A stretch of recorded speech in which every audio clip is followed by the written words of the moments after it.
तो अनुदानित रेती जी डेपोमधून दिली जाते ती देण्यासाठी त्या डेपोवाल्याकडनं टाळाटाळ होतो सर्वसामान्य मालकांना, आणि अधिकारी संगनमतानं टाळाटाळ करतात. 2-2 दिवस गाड्या भरत नाही, देत नाही. बऱ्याच भंडारा असो बाकी भागात राज्यामधल्या संपूर्ण जिल्ह्यातल्या तक्रारी आहे. आपल्या म्हणण्यात तथ्य आहे. आता मी काल नोटीस इश्यू केली आहे राज्यातल्या प्रत्येक डेपोला. 57 डेपो आहे राज्यामध्ये. त्यांना नोटीस इश्यू केली आहे की डेपो चालवण्याची कार्यपद्धती आहे, त्या कार्यपद्धतीमध्ये जे लोक डेपो चालवत नाही त्यांचा प्रत्येकाचा वेगवेगळा रिपोर्ट तयार करून शासनाकडे विभागीय आयुक्तांनी पुढच्या 3 दिवसात पाठवायचा.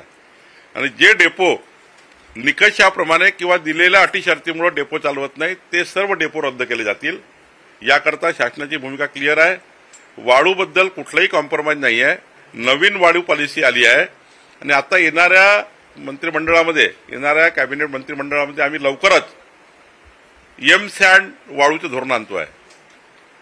कृत्रिम वाळू तयार करणे याचं धोरण आणतोय. आणि हे धोरण राज्याकरता महत्वाचं असणार आहे. प्रत्येक जिल्ह्यामध्ये 50 क्रेशर आम्ही आणतोय, ज्यातनं एम-सॅन्ड तयार होईल, कृत्रिम वाळू तयार होईल. या वाळूवर गरज राहणार नाही, आपल्या नदीच्या वाळूवरची गरज राहणार नाही. कृत्रिम वाळूचे आम्ही मोठ्या प्रमाणावर क्रेशर लावतोय राज्यामध्ये. आणि त्यामुळं जे बदमाशी, आता तुमचं म्हणणं खरं आहे, ती बदमाशी जी डेपोवर होते आहे ती बदमाशी आता आम्ही पुढच्या 8 दिवसामध्ये संपूर्ण डेपोचा रिपोर्ट मागवू.